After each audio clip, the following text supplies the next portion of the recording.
وَنُنَزِّلُ مِنَ الْقُرْآنِ مَا هُوَ شِفَاءٌ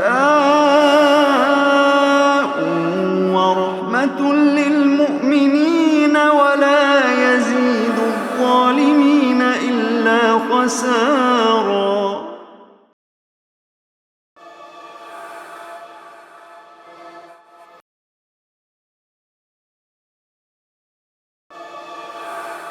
چوتھے پارے کا آغاز ہے لن تنالوا البر حتى تنفقوا مما تحبون۔ وہی بات ہے جو ہم پہلے پورا ایک حصہ قرآن مجید میں پڑھ آئے ہیں سورہ بقرہ کے آخر میں۔ نیکی کیا ہے؟ فرمایا تم نیکی تک پہنچ ہی نہیں سکتے یہاں تک کہ تم اپنی محبوب ترین شے کو اللہ کے راستے میں خرچ نہ کرو، اس لیے کہ جس دل میں اللہ کی محبت جس درجے پر ہو اس درجے پر کسی اور شے کی محبت نہیں ہونی چاہیے۔ جہاں تمہیں محسوس ہوتا ہے کہ دنیا کی کسی شے کی محبت یا کسی رشتے کی محبت اللہ کی محبت کے راستے میں رکاوٹ بن رہی ہے، اس محبت کو اللہ کے راستے میں قربان کر دو۔ وہ شے جو تمہیں اللہ کی یاد سے غافل کر رہی ہے اسے لگاؤ اللہ کے راستے میں، اس لیے کہ وہ وحدہ لا شریک ہے، وہ اس دل میں جگہ بناتا ہے جس دل میں اس کے مد مقابل اور کوئی نہیں ہے۔ جب تک تم اپنے دل سے دنیا کی محبت نہیں نکالو گے، جب تک تم اپنے دل سے مال کی محبت نہیں نکالو گے، اللہ کی محبت دل میں جگہ نہیں پا سکتی۔ اس کے لیے تمہیں قربانی دینی ہوگی، اس کے لیے تمہیں وہ مال خرچ کرنا ہوگا۔ حکیم الامت مولانا اشرف علی تھانوی صاحب رحمۃ اللہ تعالی علیہ کے پاس خواجہ مجذوب آئے، کہا ایک کلام لکھا ہے سنانا چاہتا ہوں، بڑا خوبصورت کلام ہے۔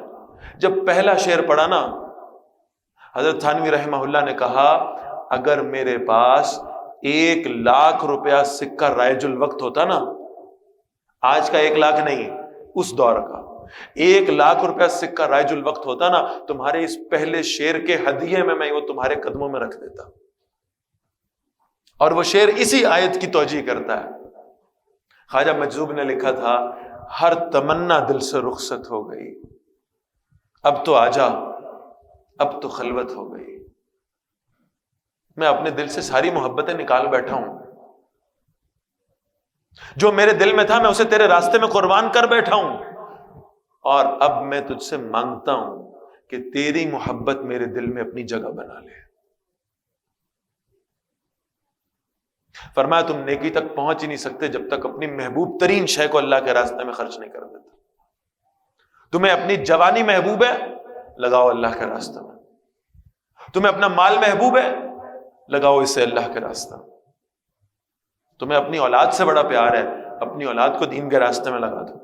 وما تنفقوا من شيء، اور جو کچھ تم کسی شے میں سے خرچ کرتے ہو فإن اللہ به علیم، تو اللہ اسے خوب جاننے والا ہے، وہ ضائع نہیں جائے گی، اللہ کے پاس وہ نوٹ کردہ ہے، اللہ تمہیں اس کا پورا اجر عطا فرمائے۔ کل الطعام کان حلا لبنی اسرائیل، بنی اسرائیل کے لیے تمام کھانے حلال تھے، الا ما حرم اسرائیل علی نفسہ، سوائے جسے اسرائیل والوں نے اپنے اوپر خود حرام کر لیا،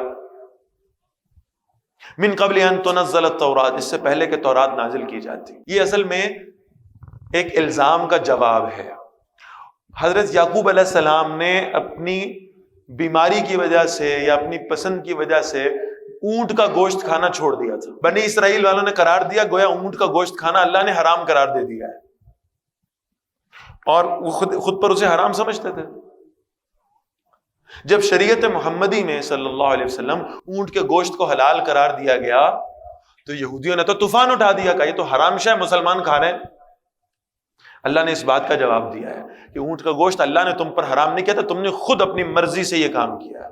کل اے نبی صلی اللہ علیہ وسلم ان سے کہیے فاتوا بالتوراۃ فتلوها، درخت تورات لے کر آؤ اور اس سے پڑھو ان کنتم صادقین، اگر تم سچے ہو تورات میں سے کوئی دلیل تو دکھاؤ کہ اونٹ کا گوشت حرام ہے۔ فمن افترى علی اللہ الکذب من بعد ذلک، تو جس نے اس کے بعد بھی اللہ پر جھوٹ گھڑا، فاولئک هم الظالمون، وہ لوگ ہیں جو ظلم کرنے والے ہیں۔ کل صدق اللہ، اے نبی صلی اللہ علیہ وسلم فرمائیے اللہ نے سچ کہا ہے، فَاتَّبِعُوا مِلَّةَ إِبْرَاهِيمَ حَنِيفًا، ابراہیم علیہ السلام کے راستے کی پیروی کرو جو یکسو تھے، وَمَا كَانَ مِنَ الْمُشْرِكِينَ، اور وہ شرک کرنے والوں میں سے نہیں تھے۔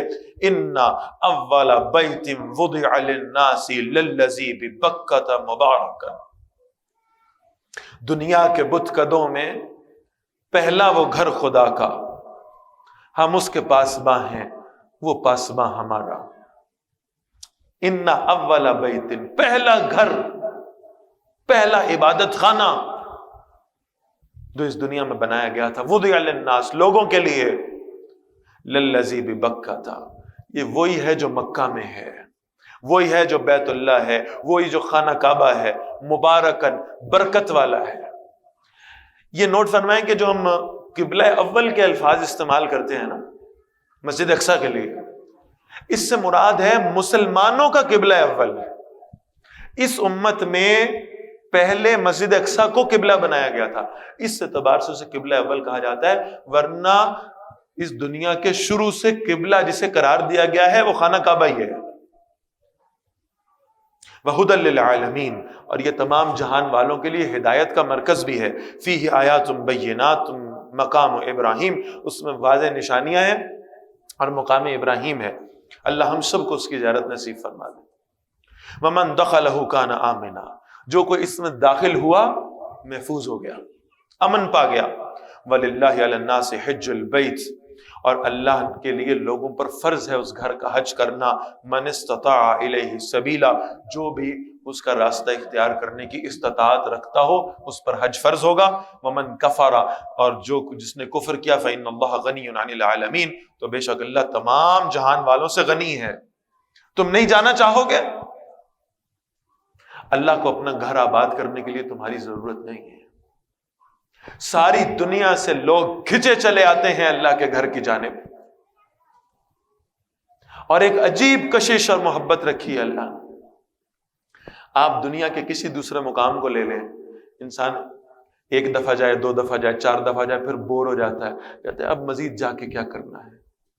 حرمین شریفین میں اللہ نے وہ کشش رکھی ہے جو جتنی زیادہ مرتبہ جاتا ہے اتنا زیادہ دوبارہ جانے کا اشتیاق بڑھتا ہے، اتنی کشش بڑھتی ہے۔ فرمایا کل یا اہل الکتاب، اے نبی صلی اللہ علیہ وسلم فرمائیے اے اہل کتاب، لم تکفرون بآیات اللہ، تم کیوں اللہ کی آیات کا انکار کرتے ہو، واللہ شہید علی ما تعملون، حالانکہ جو کچھ تم کرتے ہو اللہ اس پر گواہ ہے۔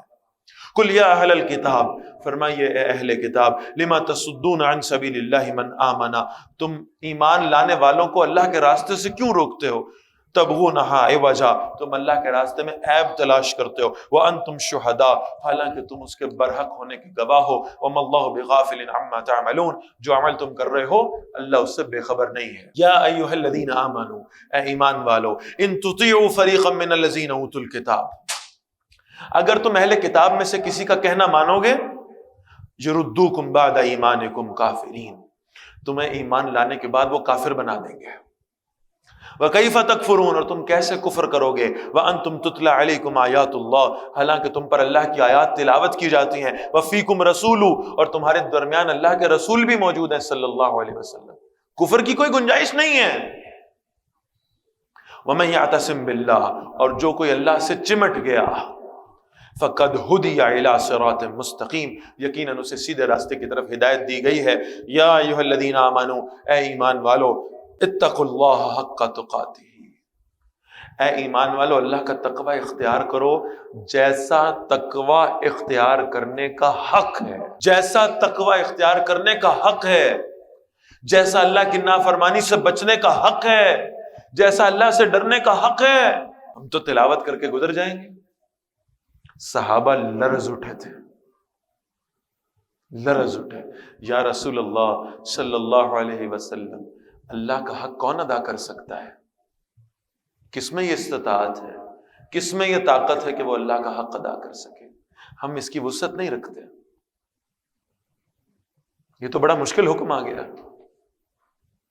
اس پر پھر سورہ تغابن کی وہ آیت نازل ہوئی ہے، فَاتَّقُوا اللَّهَ مَا اسْتَطَعْتُمْ، اپنی استطاعت کے مطابق، اپنی پوری کوشش کے مطابق اللہ کا تقوی اختیار کریں۔ فرمایا یا ایھا الذین آمنوا اتقوا اللہ حق تقاتہ، اے ایمان والو اللہ کی نافرمانی سے بچو جیسے کہ اللہ کا حق ہے، وَلَا تَمُوتُنَّ إِلَّا وَأَنْتُمْ مُسْلِمُونَ۔ بس یہ ایک جملہ سمجھ میں آ جائے انسان گناہوں سے اس کا دل اٹھ جائے گا۔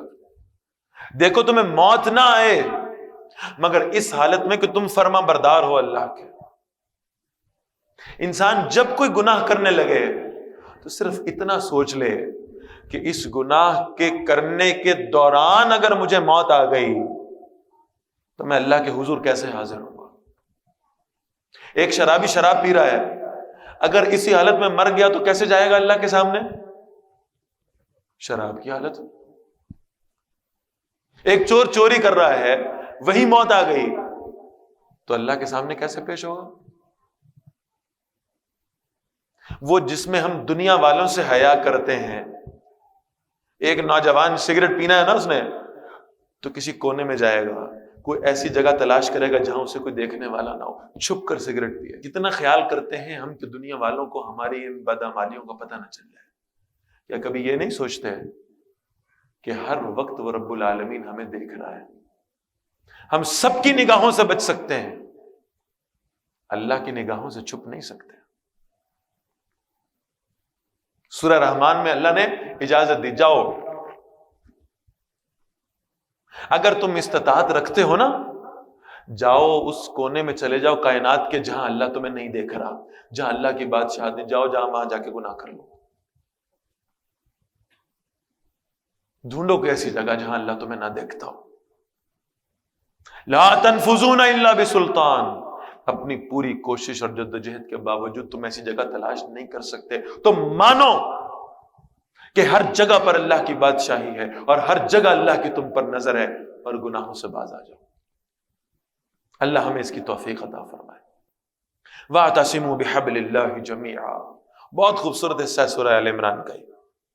وَاعْتَصِمُوا بِحَبْلِ اللَّهِ جَمِيعًا، دیکھو اللہ کی رسی کو مضبوطی سے تھام لو مل کر۔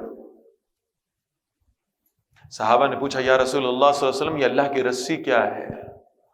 بڑی دلچسپ بات ہوگی نا، اللہ کی رسی سے مراد ہے جس کا ایک سرا اللہ کے ہاتھ میں، دوسرا سرا میرے ہاتھ میں۔ یہ اللہ کی رسی کیا ہے؟ آپ صلی اللہ علیہ وسلم نے فرمایا هو حبل اللہ المتین، یہ قرآن ہی ہے جو اللہ کی رسی ہے۔ اس قرآن کو تھام لو گے اللہ کے ساتھ ڈائریکٹ کنیکشن ڈیولپ ہو جائے گا، اللہ کے ساتھ براہ راست تعلق بن جائے گا۔ ولا تفرقوا، اور دیکھو جدا جدا نہ ہونا، فرقوں میں نہ بٹ جانا۔ وَاذْكُرُوا نِعْمَةَ اللَّهِ عَلَيْكُمْ، اور یاد کرو اللہ کی اس نعمت کو، اذ کنتم اعداء، جب تم ایک دوسرے کے دشمن تھے۔ وہ کیا الطاف حسین حالی نے لکھا ہے نا رحمہ اللہ، کبھی پانی پینے پلانے پہ جھگڑا، کبھی گھوڑا آگے بڑھانے پہ جھگڑا۔ بھئی کس کا گھوڑا آگے ہوگا؟ جھگڑا شروع ہو گیا دو لوگوں میں، دو لوگوں کا جھگڑا، پیچھے پورے قبیلے لڑ پڑے، اور پھر وہ جنگ جو ہے وہ قبیلوں کی نسلن بعد نسلن چلتی رہی۔ بھئی کس پہ لڑ رہے ہو؟ بھئی ہماری 10 پشتیں پیچھے نا ہمارے 2 بزرگ آپس میں اس پہ لڑ پڑے تھے، پہلے کنویں سے پانی کون بھرے گا۔ اس طرح کے لوگ، ایسی دشمنیاں پالنے والے۔ فَأَلَّفَ بَيْنَ قُلُوبِكُمْ، اللہ نے تمہارے دلوں میں الفت پیدا فرما دی۔ اور کیسے بنا دی اللہ نے اس قرآن کی برکت سے؟ ایک زخمی ہے، کہتا ہے پانی پلاؤ، کوئی پانی لے کر آتا ہے، دوسری طرف سے آواز آتی ہے میں بھی زخمی ہوں مجھے پانی پلاؤ، پہلا کہتا ہے نہیں مجھے چھوڑو، پہلے میرے بھائی کو پانی پلا کے۔ دوسرے کے پاس پانی لے کے جاتا ہے، وہ کہتا ہے تیسرے کی آواز آئی ہے مجھے پانی پلاؤ میں زخمی ہوں، بھائی پہلے میرے بھائی کو پلاؤ مجھے بعد میں پلا دو۔ تیسرے کے پاس جاتا ہے شہید ہو چکا، واپس دوسرے کے پاس آتا ہے وہ بھی شہید ہو چکا پانی پیے بغیر، واپس پہلے کے پاس آتا ہے بغیر پانی پیے دنیا سے چلا گیا۔ کہاں یہ لڑائیاں تھی کہ کنویں سے پانی پہلے کون بھرے گا، اور کہاں یہ کوشش ہے کہ میں اپنا سب کچھ اپنے بھائی کے لیے قربان کرتا۔ فَأَصْبَحْتُمْ بِنِعْمَتِهِ إِخْوَانًا، پھر تم اللہ کی نعمت سے بھائی بن گئے۔ وَكُنْتُمْ عَلَى شَفَا حُفْرَةٍ مِّنَ النَّارِ، تم آگ کے گڑھے کے کنارے پر تھے۔ فَأَنْقَذَكُم مِّنْهَا، اللہ نے تمہیں اس سے بچا لیا۔ كَذَلِكَ يُبَيِّنُ اللَّهُ لَكُمْ آيَاتِهِ، اس طرح سے اللہ تمہارے لیے اپنی آیات کو واضح فرماتا ہے۔ لَعَلَّكُمْ تَهْتَدُونَ، تاکہ تم ہدایت حاصل کر لو۔ وَلْتَكُن مِّنكُمْ أُمَّةٌ يَدْعُونَ إِلَى الْخَيْرِ، اور یہ ہونا چاہیے کہ تم میں ہر وقت ایک امت رہے، ایک گروہ رہے، ایک جماعت رہے جو خیر کی طرف بلانے والا ہو، جو نیکی کی طرف دعوت دینے والا ہو۔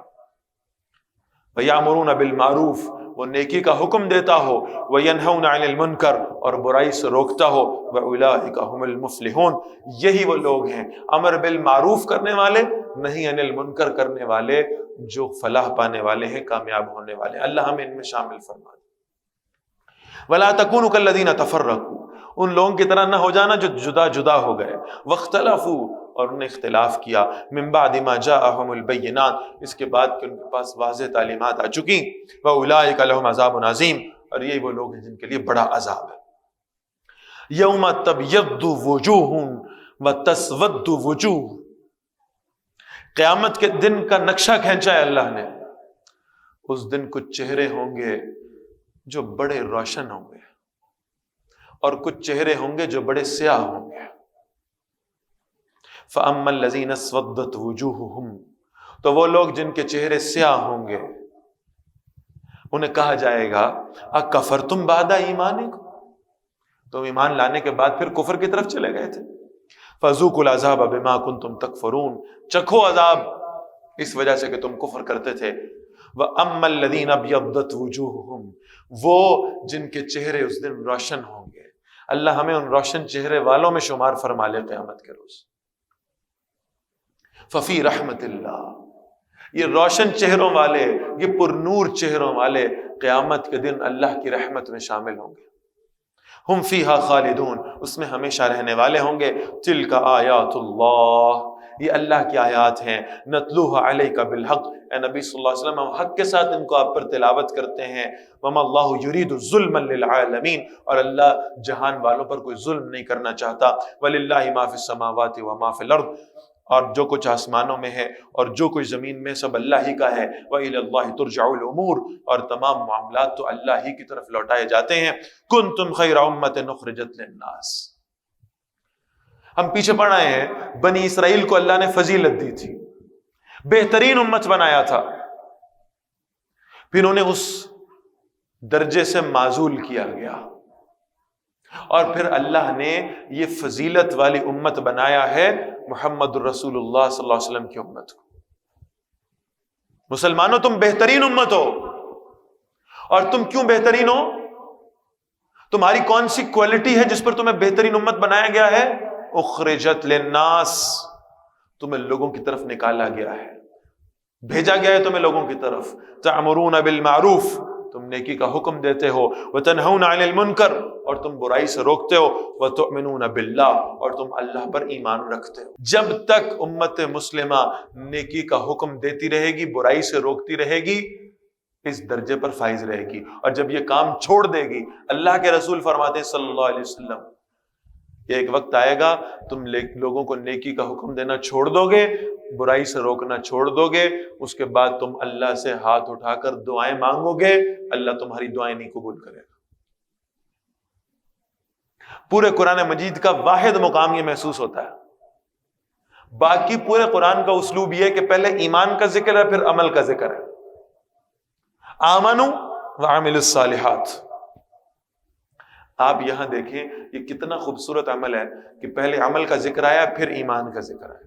تامرون بالمعروف، تم نیکی کا حکم دو گے، وتنہون عن المنکر، تم برائی سے روکو گے، وتؤمنون باللہ، تم دوسروں کو نیکی کا حکم دو گے اور انہیں برائی سے روکو گے، اللہ اس کی برکت سے تمہیں ایمان عطا فرما دے گا۔ وَلَوْ آمَنَ أَهْلُ الْكِتَابِ، اور اگر یہ اہل کتاب ایمان لے آتے، لَكَانَ خَيْرًا لَهُمْ، یہ ان کے لیے بہتر ہوتا، مِنْهُمُ الْمُؤْمِنُونَ، ان میں سے کچھ مومن ہیں، وَأَكْثَرُهُمُ الْفَاسِقُونَ، اور اکثر ان میں سے نافرمان ہیں۔ لَن يَضُرُّوكُمْ إِلَّا أَذًى، اہل کتاب تمہیں کوئی نقصان نہیں پہنچا سکتے، صرف اذیت دے سکتے ہیں۔ وَإِن يُقَاتِلُوكُمْ، اور اگر وہ تم سے لڑے نا، يُوَلُّوكُمُ الْأَدْبَارَ، وہ تمہارے سامنے پیٹ پھیر کر بھاگ جائیں گے۔ اللہ نے ان کے دلوں کے اندر مسلمانوں کا رعب ڈال دیا ہے۔ ثم لا ينصرون، پھر ان کی مدد نہیں کی جائے گی۔ ضربت علیہم الذلۃ اینما ثقفوا، ان پر ذلت تھوپ دی گئی ہے وہ جہاں کہیں بھی جائیں۔ الا بحبل من اللہ، سوائے اللہ کی طرف سے کسی سہارے کے، وحبل من الناس، اور لوگوں کی طرف سے کسی سہارے کے۔ وباغوا بغضب من اللہ، اور وہ اللہ کی طرف سے غضب لے کر لوٹے ہیں، وضربت علیہم المسکنہ، اور ان پر محتاجی تھوپ دی گئی ہے، ذالک بانہم کانوا یکفرون بآیات اللہ، یہ اس لیے کہ وہ اللہ کی آیات کا انکار کرتے تھے، ویقتلون الانبیاء بغیر حق، اور انبیاء علیہ السلام بغیر حق کے قتل کیا کرتے تھے، ذالک بما عصوا وکانوا یعتدون، اس لیے کہ انہوں نے نافرمانی کی اور وہ حد سے گزرنے والے تھے۔ لیسوا سواء، سب اہل کتاب برابر نہیں ہے، من اہل الکتاب امۃ قائمۃ، اہل کتاب میں سے ایک جماعت، ایک گروہ ایسا جو ابھی تک حق پہ قائم ہے، یتلون آیات اللہ آناء اللیل، وہ رات کی گھڑیوں میں اٹھ کر بھی اللہ کی آیات کو تلاوت کرتے ہیں، وہم یسجدون، اور وہ سجدے کرتے ہیں، یؤمنون باللہ والیوم الآخر، وہ اللہ اور آخرت کے دن پر ایمان رکھتے ہیں، ویأمرون بالمعروف، اور نیکی کا حکم دیتے ہیں، وینہون عن المنکر، اور برائی سے روکتے ہیں،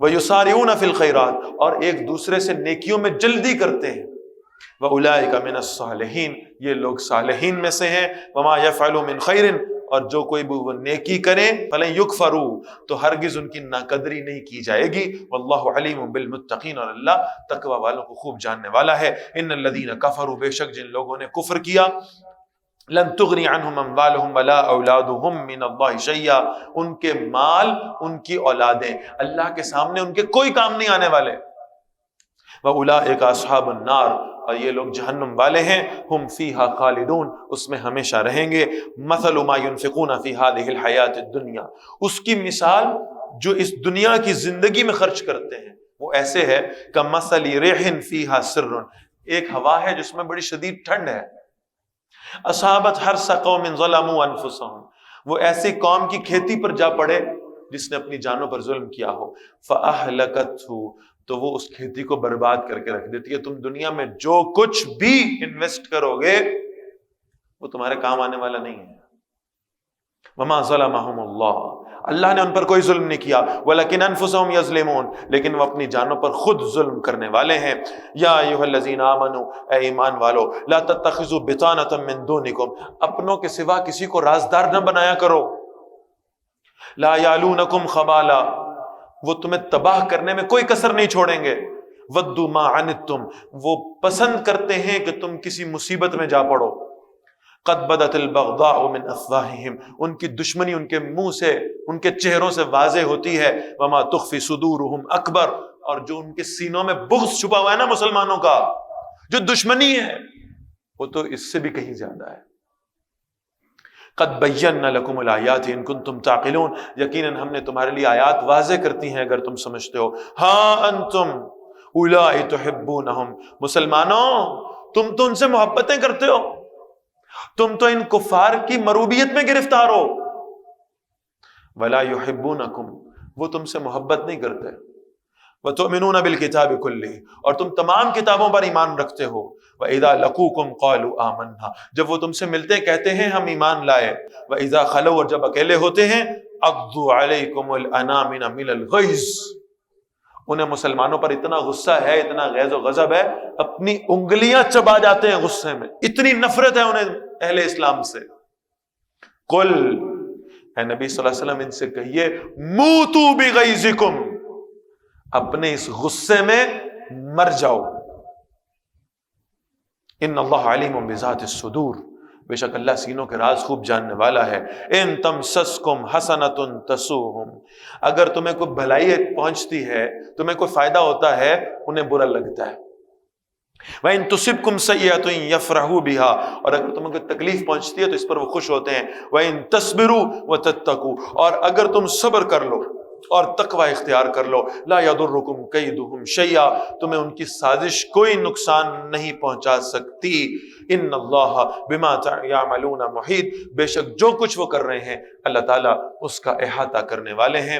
سورہ آل عمران آیت نمبر 120 تک ہم نے الحمدللہ پڑھ لیا ہے۔ اقول قولی ھذا واستغفر اللہ لی ولکم ولسائر المسلمین والمسلمات۔